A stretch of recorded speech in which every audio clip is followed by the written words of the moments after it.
we've got 3 Cobra pilots with us that were actually in the air above us, these men in this room, and it's a unique privilege that we would have an opportunity to not only thank them for everything that they've done for us, but to let them know.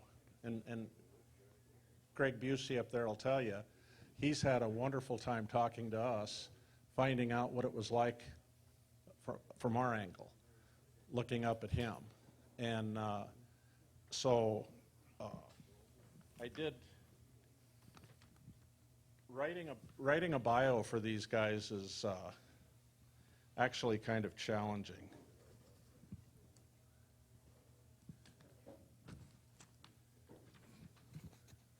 Greg Busey, raise your hand. That's Greg Busey. Silver Star, Mole City. Distinguished Flying Cross, September '69. Shot down in a smoke ship covering troops on the ground that had wounded.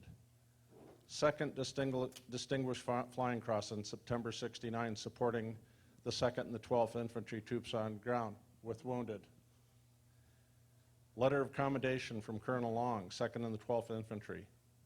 Third Distinguished Flying Cross, Nui Bao Din, picking up wounded when the medevacs could not get in to pull them out. 57 Air Medals, supporting the 2nd and the 27th Wolfhounds. After returning to the world, Greg attended college for 6 years. As he told you, he owned and operated a successful cable TV business in San Antonio, Texas, Arizona, and Las Vegas. He sold the business and went sailing for 7 years in the Caribbean.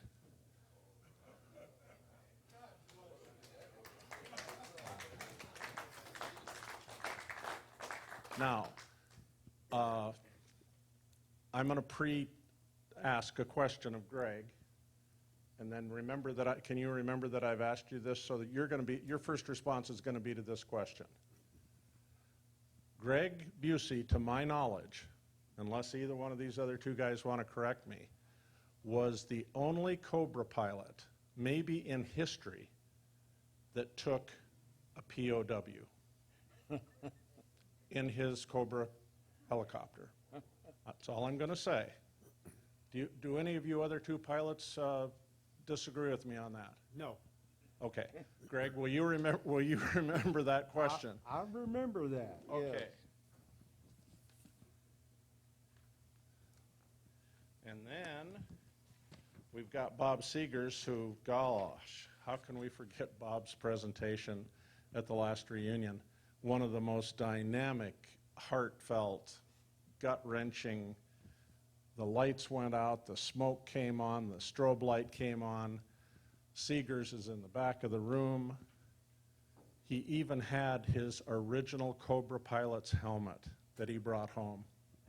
And all of a sudden, over the microphone, he is calling to Sergeant Glover on the ground when the fire support base was all but lost on February 23rd. And Glover had crawled out to the wire and had a strobe light, and it was pretty much close to the end. And Seegers comes on station and asks Sergeant Glover, "We're here now. Where do you want us? Where do you want our help?" And Glover, with accuracy, strobe light, put out in front of him, said, "I don't care where you put it, just don't hit me." Or sort of something like that. Did he, Bob, I think he said north of the light or something, didn't he? But I think he did say something about anywhere but don't hit me. And Bob, of course, the rest of the story. Because of that night that Bob happened to be right there when he was, the siege of Fire Support Base Diamond was turned. And Sergeant Glover's here to talk about it, and many others that survived that. 3 distinguished flying crosses. He flew over 1,000 hours in Vietnam, 32 air medals. The distinguished flying crosses, by the way, were for Diamond 1 and Diamond 2. Correct. And the third one was for Bobo Canal. Thank you. Separated from the Army in '72, returned to college and graduated from Florida State. He became a special agent in the Criminal Investigation Division for the IRS. He's one of those guys that used to just scare the hell out of you when you got that letter, and then you'd have to go and sit before him. Now look at that. Would you want to sit in front of him and try with a gun and try to prove, you know, that your receipts were correct? Oh Lord. Well, he did that for 31 years, and after he retired, he said in his own words, he's damn good at doing nothing except playing golf. So that's good retirement. And then we have our latest addition to our family, and that's Chuck Moore. And Chuck started flying when he was 19 years old, and Bob Seegers is going to help me by doing the introduction to Chuck, because he was there with him and he knows him very, very closely. So, Bob, without further ado, if you'd be so kind. Okay. First of all, let me say, can everybody hear me okay? All right. I was one of the good guys with IRS, okay? I didn't... They all say that. No. First of all, I didn't audit tax returns, and I didn't collect taxes, okay? I carried a badge and a gun, and I investigated people, okay, who were intentionally defrauding the government, not paying their taxes. So I was one of the good guys. Now, speaking of one of the good guys, everybody's been saying really nice things about Big John. But let me tell you one thing about him. You can't trust him, okay? We were having a discussion a couple months ago about constitutional rights. And he said, do you believe in free speech? I said, oh, yeah, that's one of our most fundamental rights. He says, good. At the next reunion, I want you to give one. So, you got to watch out for him. So, anyway, my Cobra flying experience really was shaped by two different Cobra pilots in Vietnam. The first was my best friend. His name was George Grinnell. Some of you might have known him by Diamond Head 30. That was his call sign. He was the one who gave me my first ride in a Cobra, and he taught me how to fly a Cobra long before the brass recognized that I had an aptitude to fly Cobras. So he taught me a lot. Unfortunately, George was killed in a mid-air collision in Vietnam. Thank you. The other Cobra pilot that was a big part of my development was this man right here, Chuck Moore. Chuck got there about 6 months before I did, and what his role was, he was a mentor for me to become a Cobra fire team leader. Now, a fire team leader is the individual that's in charge of two Cobras, who's the one who talks to Dick Glover, Charlie 2 on the ground. He's the one who directs the activities in coordination with Dick, where to place all the ordnance and stuff like that, and basically in charge of the tactics used for the fire team. So Chuck Moore was instrumental in teaching me that. I guess, I don't know who. George taught me. Yeah, okay, George Grinnell. Anyway, I don't know He if it taught was, us all. yeah. Oh, Yeah, George Grinnell was actually considered the best pilot in the company, and it's a shame he was killed in a mid-air accident. But he actually went with me on my first couple of missions as a fire team leader, so I guess I passed muster. So, luckily, this man here was also involved in a mid-air collision, and I'll later have a picture put up, but he survived, obviously. He's here today. I can honestly say that without Chuck's leadership and guidance, I would have never been the fire team leader that I was. I owe much of my success to Chuck. I know some of you believe that you may not have made it home without me and my fire team and my Cobras, but this man right here, I owe a lot of my success. You guys owe him also. That's how good he is. Now, let me tell you a little bit about Chuck. He's had a little bit of tragedy in his life. He lost his father. His father was killed when he was only 16 years old. Chuck's little brother, Paul, joined the Army before he did. And he ended up serving 2 tours with the 101st Airborne Division. He was airborne qualified. He had received the Combat Infantryman Badge, the Bronze Star, Purple Heart. And like I said, he served 2 tours with 101st, and he was one of the LRP guys, long-range reconnaissance patrols. And unfortunately, at age 29, he had never met Tommy Clack. It's a shame, because if he had met Tommy Clack, he would never have committed suicide. So, like I said, Chuck's had some tragedy in his life. But Chuck followed his little brother's lead, joined the Army with the intent of flying helicopters. He went in for the specific purpose. Now, when Chuck graduated from flight school, he immediately went to Cobra school. And then he arrived in Vietnam in April of 1968. He left at the end of April 1969. Later, he was reassigned back to the United States, and there he became a Cobra instructor pilot, teaching other young kids how to fly Cobras. Later, he separated from the Army and went to college. I went to FSU at the same time he was going to the Florida Institute of Technology. Now, unlike me, when I graduated from college, Chuck couldn't find a job. That's a joke, guys. Okay? All right. Seriously, let me tell you, Chuck is a pilot's pilot. He went back in the military. But he joined the Navy, where he became a naval aviator. Okay? He flew jets, specifically the Phantom F-4 off of carriers. So maybe later in some of the question and answer, you might want to ask him what it's like, night carrier landings, something like that. Seriously crazy individual. Yeah. Yeah. Yeah, as a matter of fact, he was assigned to the USS Coral Sea, and interestingly enough, his commanding officer and his executive officer were both former pilots who were prisoners of war and were held by the North Vietnamese for 8 years each. Later, Chuck was a flight instructor at Jets at Pensacola Naval Air Station. Then Chuck was hired by Air Florida for 3 years, where he flew 737s for 3 years. But then Chuck missed the Navy, so he went back in for 10 more years, where he flew DC-9 passenger jets all around the world for the Navy for the next 10 years.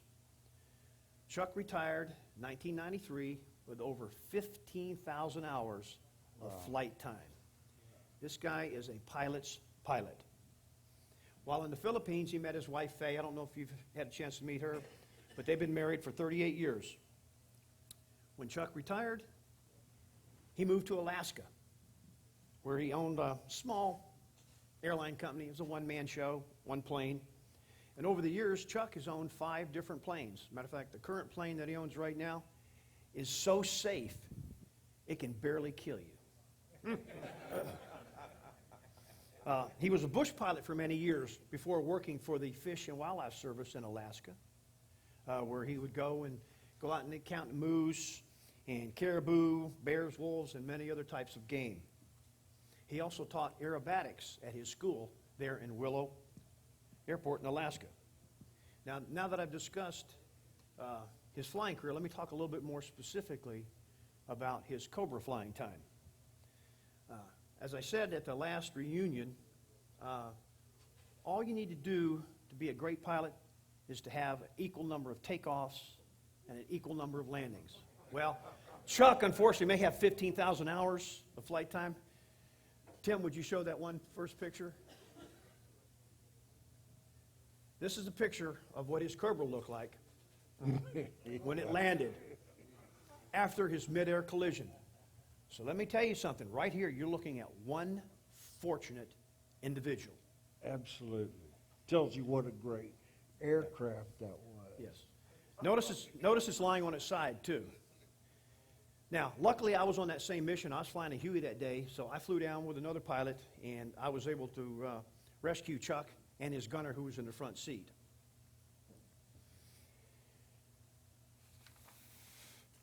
Now, Although Chuck has many thousands of hours of flight time, he told me recently that his most important flying of all time was flying Cobras in Vietnam. His call sign was Diamond Head 50. Now, because I was a commissioned officer, not a warrant officer, I was allowed the opportunity to pick my own call sign. So when I was a Cobra pilot, to honor George Grinnell, Diamond Head 30, my call sign was Diamond Head 36. But we couldn't always fly Cobras, so I volunteered for a lot of other missions just to fly Hueys. I flew a lot of emergency resupplies of ammunition. We flew defoliation missions. Occasionally we fly bodies down to Saigon, which is probably the worst mission anybody could ever fly. You fly, and we'd only take 3 bodies at a time because we would never stack one American soldier on top of another to fly them down. That was a waste of fuel and time, but we only flew 3 individuals lying side by side in the Hueys down to Saigon. Generally, those flights were, well, extremely quiet. Usually there's a lot of chatter between the helicopter pilots and the door gunner and the crew chief. Those flights always going down, very somber. Not my favorite mission to fly, not at all. I also flew flare missions, a lot of them in support of the Wolfhounds, where we'd fly at about 2,000 feet, and every 5 minutes we'd kick out a flare which had like 1,000,000 candle power, and they would last maybe 5 minutes, which is a lot longer than your mortar shells. So flew a lot of those.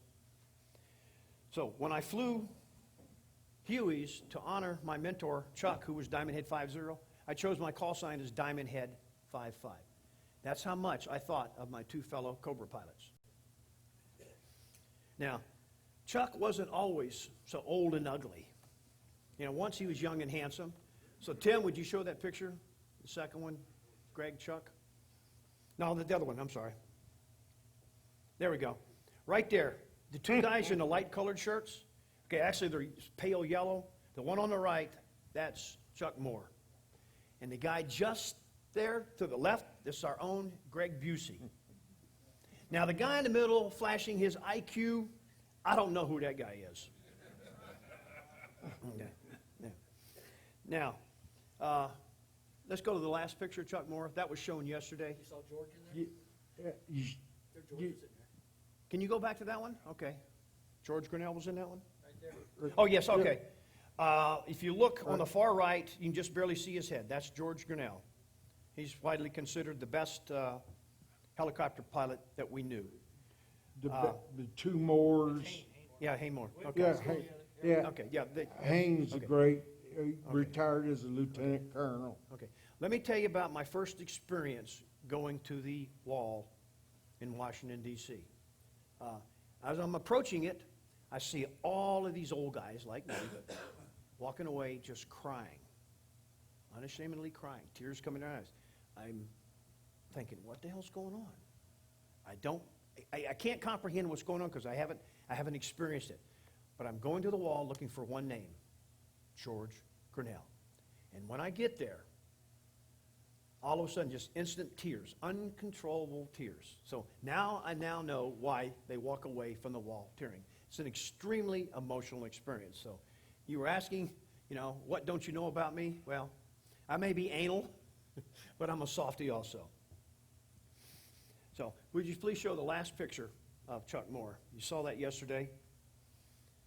That is Chuck Moore sitting in the cockpit of his Cobra. Now let me tell you, that is the face of a true American hero. Killer too. He got killer looks. No wonder his wife Faye fell in love with him. I was the killer. I was the killer. I can see why Faye fell in love with him because I love this I guy taught also. you how. But I love him in a different way. Yeah, well. Hey, Okay. Is that a sighting device there that you put your eye up through? It's a camera that he's taking pictures of Well, himself. it's a mirror. It's really no. I'm sorry. No, it's a mirror so he can sit there and he can comb. Okay, he can preen, make himself look good. Okay. Sorry I asked, Chuck. So let me tell you, Chuck was at Diamond 1 on February 25th. Let me read you his write-up because he received the Silver Star. For gallantry in action, Chief Warrant Officer Moore distinguished himself by heroic actions on February 25, 1969, while serving as an aircraft commander with Company B, 25th Aviation Battalion in the Republic of Vietnam. When Fire Support Base Diamond came under enemy assault, Warrant Officer Moore volunteered to fly a mission in support of the beleaguered ground element. Upon arriving at the area under attack, Warrant Officer Moore was informed of the tactical situation. Realizing the consequences of accurate enemy 51 caliber machine gun fire, Warrant Officer Moore, with complete disregard for his own safety, flew his aircraft at treetop level in order to detect enemy movement. Exposed to deadly hostile fire, Warrant Officer Moore placed devastating minigun and rocket fire on the aggressors. He continued to concentrate his fire on the automatic weapon positions, enabling other gunships to fire on the advancing enemy troops. His valorous actions contributed measurably to the repulsion of the insurgents and the success of the mission. Warrant Officer Moore's personal bravery, aggressiveness, and devotion to duty are in keeping with the highest traditions of the military service and reflect great credit upon himself, his unit, the 25th Infantry Division, and the United States Army. That was Diamond 1. Now let me read you his citation for his second Silver Star. This is Diamond 2. This was on April 5th. I think many of you were there, April 5th, 1969. For gallantry in action, Chief Warrant Officer Moore distinguished himself by heroic actions on 5 April 1969 while serving as a helicopter pilot with Company B, 25th Aviation Battalion in the Republic of Vietnam. Reacting to an attack on Fire Support Base Diamond, Warrant Officer Moore initiated an attack against the enemy on the north portion of the base. With complete disregard of his own safety, Warrant Officer Moore continued to suppress the advancing enemy by making low-level passes and concentrating his fire on the enemy. Braving the heavy volume of fire being received from the anti-aircraft positions, Warrant Officer Moore flew his aircraft extremely low, ensuring the accuracy of his minigun and rocket fire. His valor and his actions contributed measurably to the thwarting of the enemy forces.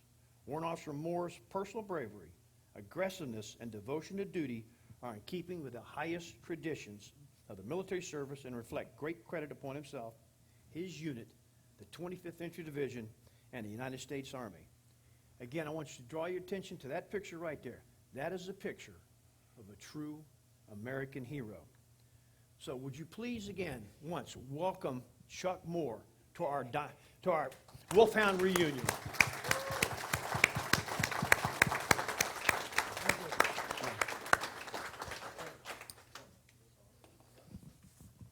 Bob, I in no way, shape, or form want to diminish what you just said, but Busey wanted me to make sure that I mentioned this. Okay, Chuck, you destroyed a Cobra. How much were those worth in those days? A lot. $250,000. You continued to expose those very expensive aircraft to enemy fire, Darn right. not once, not twice, but hundreds of times. Did you ever get your ass handed to you when you got back to base for them saying, Oh, yeah. I had a meeting with the colonel. I kind of recall as he's chewing me out, they even considered, they had a big meeting of making me pay for it. But they were going to make me general pay grade, which would have been okay. I don't care. So, yeah, I was grounded for a month because of it. Lost my fire team for a couple of months. Got it all back. Moved on. That's right. And taught a lot of other pilots. Kicked a how lot to of butt. fly. And the big difference, though, what we were doing, it was challenging, but it was exciting and it was fun. Sorry, It was all adrenaline. oh man, yeah, now I'm feeling the pain. I want a personal note, at my last reunion I went to, I want to say my entrance in there, I guess, that was a spur of the moment thing that Big John and we cooked up, because I guess I was surprised. You guys weren't supposed to know that Greg Busey and I were going to be there. I can honestly say that while I was weaving through the room, saying, Charlie 2, this is Diamond Head 3-6, inbound to your location with 2 Cobras, where you need me, I was feeling extremely emotional at that time. And I repeated it again. Now, Charlie 2, I say again, this is Diamond Head 3-6, inbound to your location with 2 Cobras, where do you need me, over? That was one of the most gut-wrenching, emotional experiences of my life. Then I got up on stage, met Dick Glover. He told me a few seconds later he'd recognized my voice. That was one of the most emotional moments of my entire life. And that's probably the longest sustained hug with a guy I've ever had in my life. So, Dick, it was great to meet you. It really was. Great to meet you. Both times. Both times. Speaking of Bob. that, could I just say what a great honor it is to be asked to join the Wolfhounds. There's no group of men on the face of this earth that I respect any more than the Wolfhounds. And I want you to know it's been the greatest honor of my life to come and join this brotherhood. So I think probably all of us are going to agree about that. So I want to really, truly thank you. And, I have seen your valor. I've seen your bravery. And I've seen heroism. Okay? I've seen it with my own eyes. And it was you. So thank you for asking us. Oh, believe me, it's our pleasure and our honor. Yeah, And go ahead, Bob, real No, quick. let me expound on what Greg just said. You never got to me about, tell me something about you that we don't know. The medallion that you gave me last time, it's hanging onto my television set on the right side, so that every time I watch television, I can see that medallion, and it reminds me of how proud I am to be an honorary member of the Wolfhounds. Absolutely. I know exactly where mine's going. Well, bless your hearts. Thanks. It's the center of my life. I'm not kidding you. Well, you don't know what that means to us, trust me. Let's take 10 minutes, go back and get our pizza. Bring your pizza back to where you're sitting right now, okay? And then we'll continue this. See, I told you it's